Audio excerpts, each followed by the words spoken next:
Welcome to the Books, Beards, Booze podcast, where we talk books, drink booze, and have beards. All right, here we are with a very special bonus podcast. Here at Books, Beards, Booze, at great expense to me and Derek, we have flown all the way from New Zealand, brand ambassador Ryan, here in the flesh. It's good to finally be here. Right? And those who will remember, we had Superfan Tanya on a couple months back to ask us some questions, and we figured we would give Mr. Ryan an opportunity to do the same. And also, we have a live audience this time. Bit of a peanut gallery. We're not sure how well the microphone's picking them up, but I was about to say, I imagine at some point they will heckle us. yeah. So when you hear chuckles, sneezes, coughs, wheezes, farts, it's definitely the background audience, not us. And so what are we drinking here? I've got some Gentleman Jack. I was handed a glass of Larceny. And I am also drinking Larceny because I may or may not have gone to the ABC Select store and panicked when I couldn't remember what I was there to buy and just bought something. It's never a mistake to get Larceny. This episode brought to you by ABC. All right, so how this typically works is, I say typically as this is our second time. Yeah, I was going to say, is it working the same way? Or? Yeah, you ask us a question, we answer, and whoever's answer you like the most, the other person has to take a drink. Okay. So, this is concerning. Say it with your chest Yeah. and ask us them questions. All right, well, we'll start off with a bit of a softball. Just name your top 3 authors. Top 3 authors. Michael Stackpole.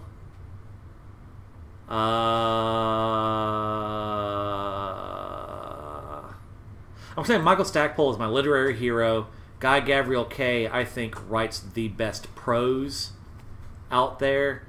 And Glenn Cook is my out-and-out just favorite.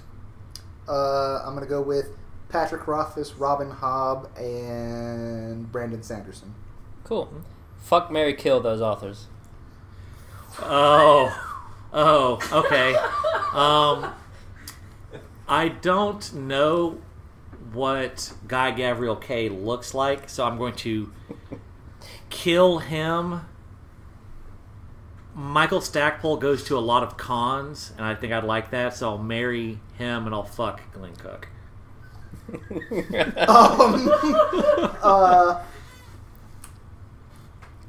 You know what? At least you have a woman on your... Here's what I'm doing. Oh, I'm marrying Robin Hobb. That's Yeah. happening. However, I'm going to...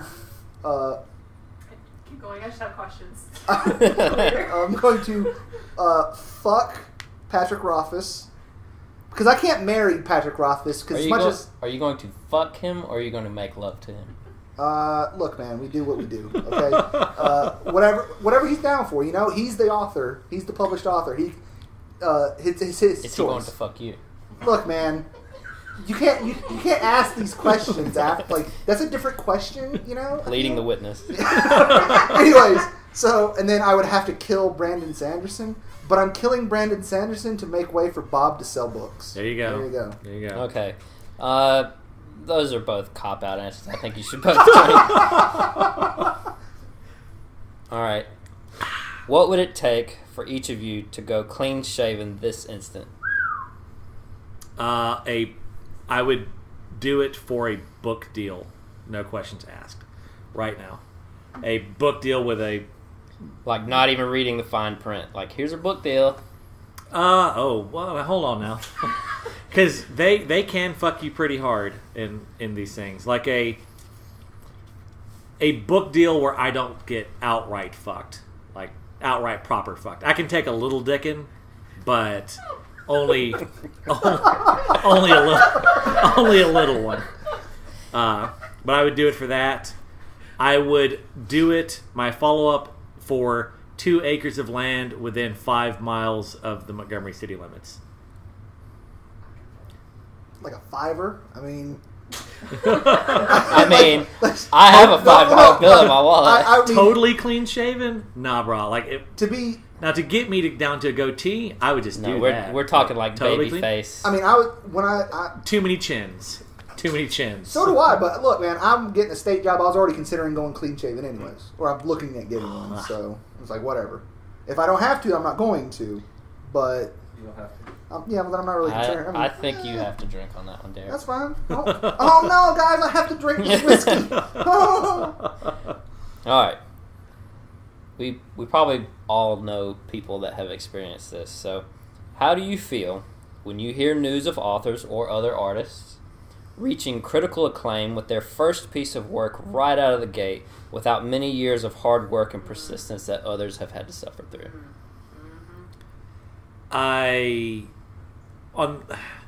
It's kind of a mixed deal. Like, on the one hand, it's like, you motherfucker.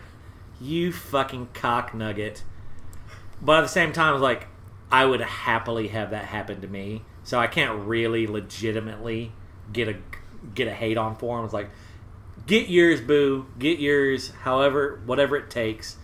But a lot of what I've heard, though, a lot of those people who just get that, like, just from out of nowhere success like that in the publishing industry, very rarely do they actually have lengthy careers. Like staying power. Yeah. So, For me, I mean, it depends on if I like what they wrote, honestly. Because, like, if it's...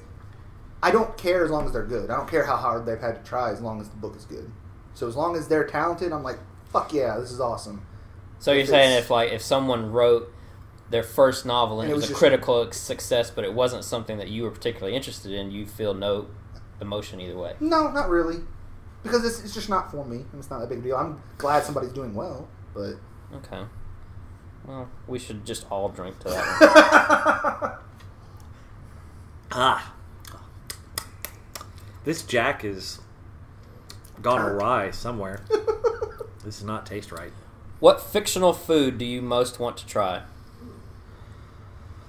Oh. Cascar whiskey from the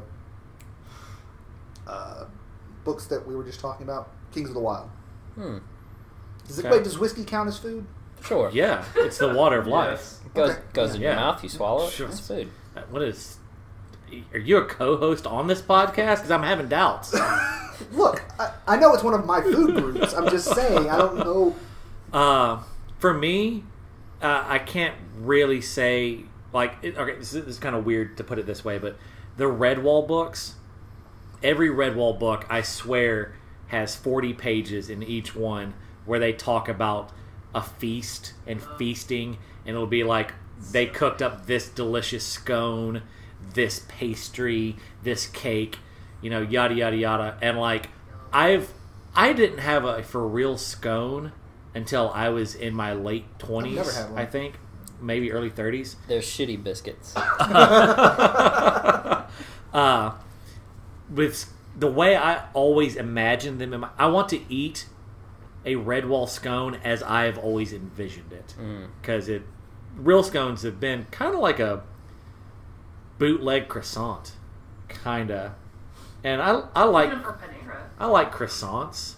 I like pastries in general. And the South, we don't have a real good pastry culture.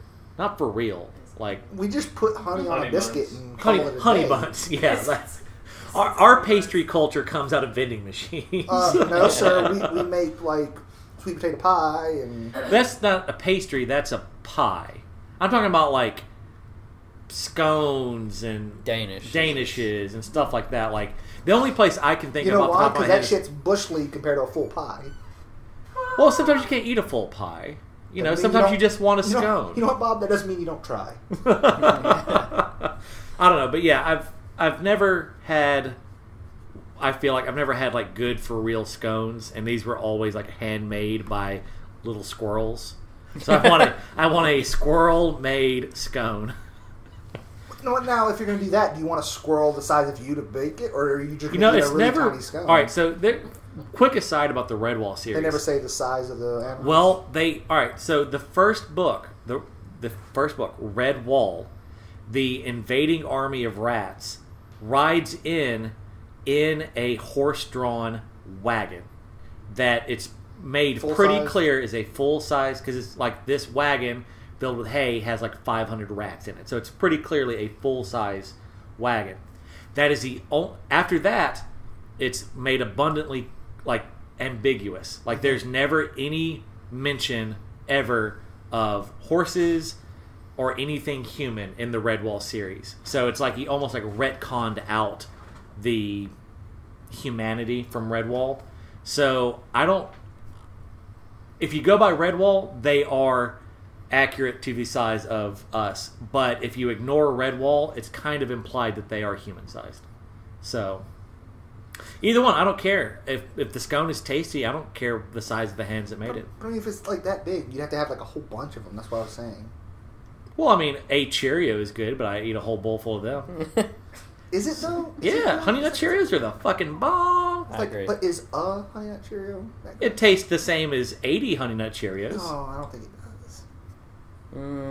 I think they taste identical. I can see both.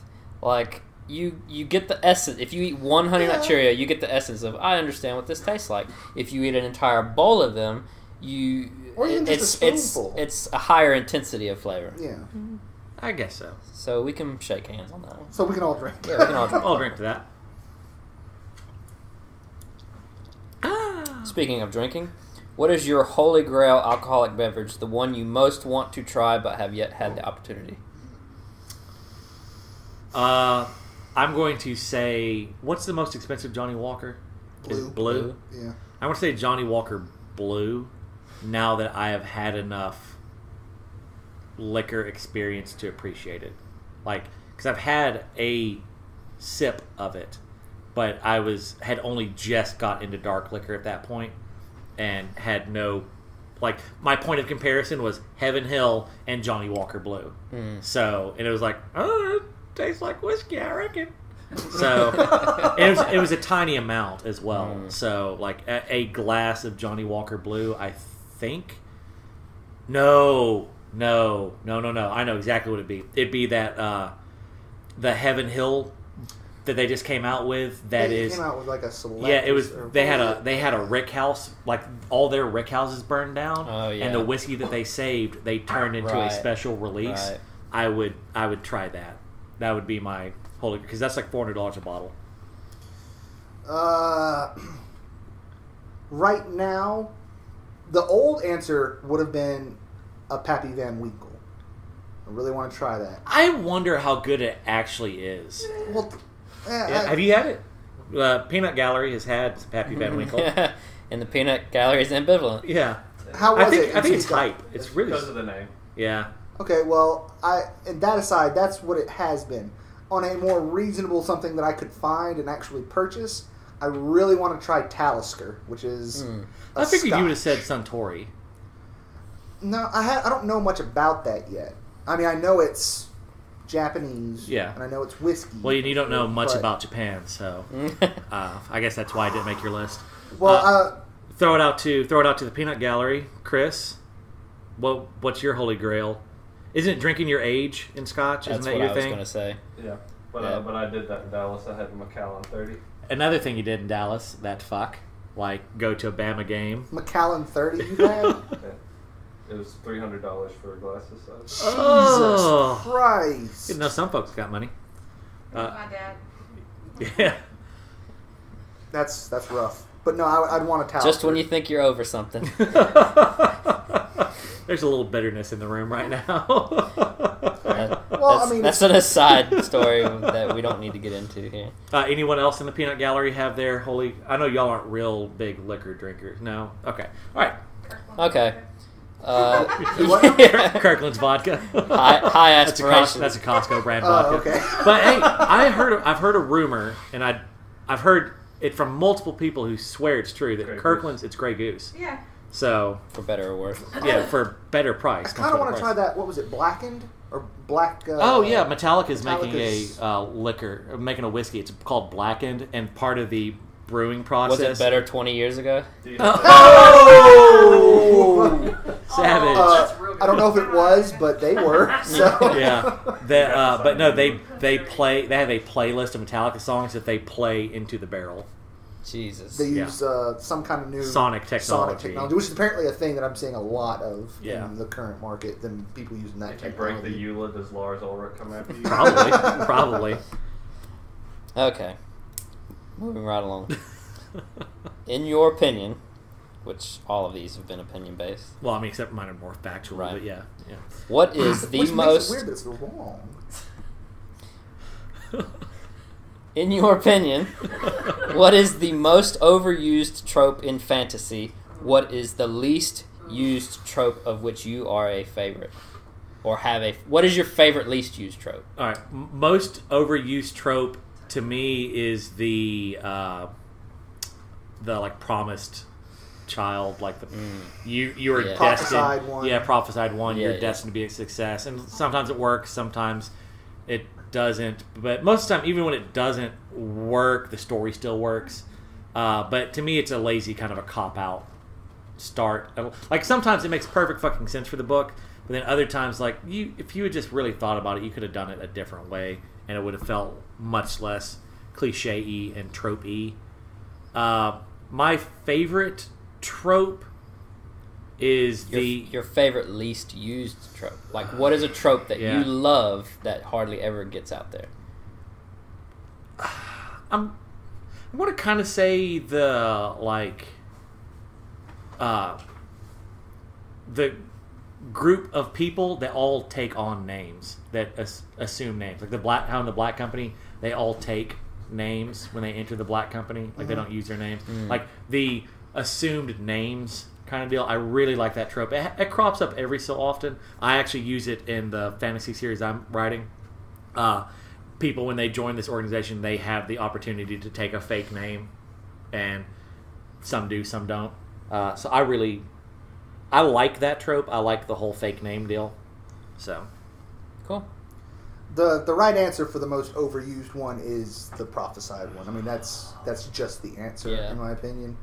For the most underused one, I don't even know if... I'm sure it's used a lot. What if it's used just not very well? just whatever your answer is. Well, my answer is, my favorite thing is a return home. Is anytime you go, like, characters leave their homes to go and, like, do a thing, anytime they come back after having changed over multiple books and people have to look at them again and kind of, like, experience who they are as a new person now, or, like, that they've gone out and done amazing things and stuff like that. That's my favorite, is, like, a return home after a journey. But I don't know how often that really happens, so I can't say that it doesn't happen. Well, you know, a you ton. can't go home again. I mean, You can't go home again, Derek. Perrin did.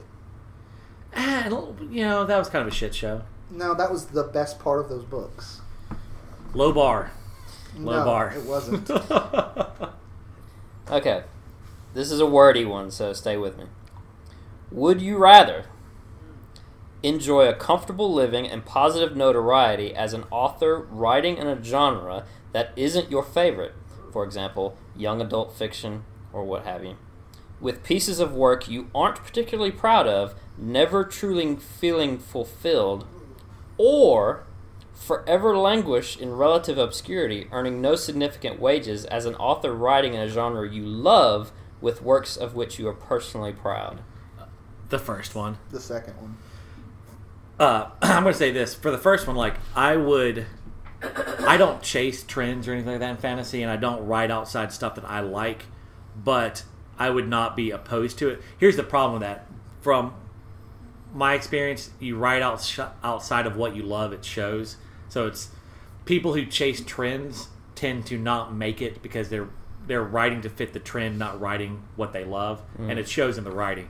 But for me, I just want to tell stories. I don't necessarily care what the story is. To me, it's more important. My goal to being a writer is I want the freedom that comes with that. I want to be self-employed, able to go to work at these conventions at will, be my own boss, write for a living, telling stories. Like, to me, that's the most important thing. If I have a young adult-ish novel idea, I don't really want to write it, but I have one. But like, if I was meeting with an agent and they were like, well, we like your writing, but do you have do you have something else? Like, well, I've got an idea for this, and they were like, ooh, that's really intriguing. You should write that. And I did, and they were like, fuck yeah, this is, I'm not going to say the next Harry Potter because nothing's going to be the next Harry Potter, but this is the next Ranger's Apprentice. Well, fuck yeah, I'll fucking turn them out. Let's do this. Let's fuck this duck. Get me paid. Get me paid. Get me on the con circuit, and I'm going to go have, like, that's going to enable me to live the life that I want.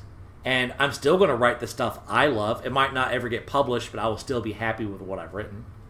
So, and I'll be doing what I love for a living. I would rather just write the things that I want to write and be happy about it, even if no one ever read it. Probably. It's very honorable of you. Well, it's probably the wrong answer, but I've it's a more personal thing. What are you going to do? Yeah. Well, writing is very personable for some people. What do you wish you could strike from your memory so you could experience it for the first time again? Oh God. The peanut gallery started to whip out his dick. And you think we were talking about Chris, but we were actually talking about Super Fantania. No! That's not okay. Oh no. So this isn't book related, but yeah, no, it doesn't need to necessarily be book related. It's sci-fi fantasy related. I wish I could wipe the Star Wars movies, the original trilogy, from my mind, so I could go back and the big reveal of Luke, I am your father, or however the fuck you say it. Like, I think about that all the time, like how I was so young when it was already such a part of culture that it wasn't any sort of surprise. But I think about, like, our parents when they saw that, which, our parents probably weren't giving a fuck. But mine did. Well, there you go. Like, some parents gave a fuck, but like just like how, oh my god, Darth Vader is Luke's dad? Spoiler warning. Like how what the fuck that would be. Yeah. So that's mine. In a heart. Like I think about that far more than I probably should. I would just go back and have not read my favorite books again, so I could read them again. So I would go back and erase the memory of anything Patrick Rothfuss has written and then reread them. I think you need to finish your entire Grand Fantasy. Anyone got in the peanut gallery got a answer for that one? Learn to masturbate again. What a wild ride that is. Right. What an adventure. You actually really did finish your drink. Mm-hmm. He's a trooper. Oh my god, I was just kidding. He ain't nothing to fuck with. Nah, bruh. Thank you. Drink it like he stole it. Larceny. Woo! That should be the motto. Drink it like he stole it. It's not. Larceny. I assumed it was. I don't know what the fucking motto is. Because I don't think anybody's going to pay for it. No, it wasn't that bad. If Larceny's listening, it's mediocre at best. No, I mean, that's like the middle shelf. It's a nation of player Haitian. If you were given $50,000 advance for your novel, what is my god, I would knife everyone in this room. I would knife everyone in this room for a $25,000 advance. That's like fucking outside your mind advance. Can I finish? Can I finish? Yes, my bad. What is the first thing you would buy? And it doesn't have to be writing related. Like, you now got money. Yeah. What's the first thing you would buy? 2 acres of land and a 750 square foot Clayton home to put on it. Want a mule to go with that? You can get a mule for like $50. They sell for fuck all because they're all sterile. So I have considered that now at my house, getting a mule. It's exactly what you need. Because I want a pet, and fuck, man, it's not going to run out on the road probably. And you got some briars that need. I do. It'll fucking trim them briars back. You need to get some pigs that'll help with you being. Well, my plan is to get some cat food to put out for the possums. Like, that's my plan, but I keep forgetting to buy the cat food. Just steal it from your roommate before he moves. Oh, I wonder if I could get him to leave it. Yeah, just leave that cat he's food. Moving? Yeah, long story. It's not a long story. My roommate's moving out October 1st. Oh, okay. That's the end of that story. Woo, wow, that was... Okay, slow hand. Yeah, I was about to say, okay, slow hand. Some real complicated. Yeah. What's in your Amazon shopping cart? That you can share. I actually don't have an Amazon shopping cart. I do.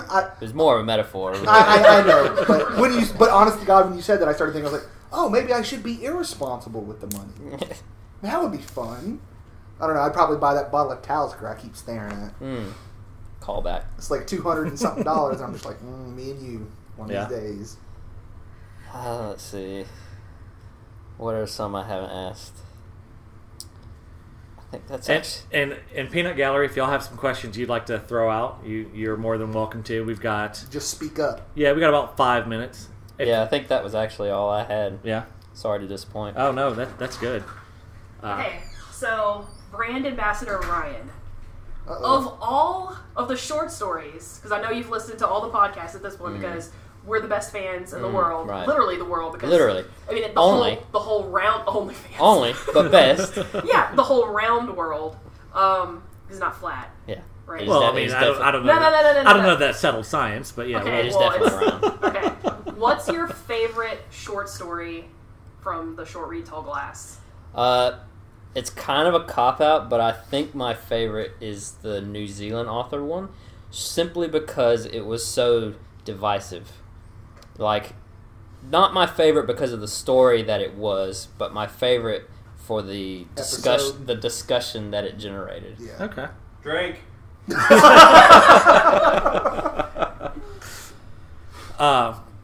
The hardest part about airing this podcast in New Zealand is having to turn the MP3 upside down for them. Yeah.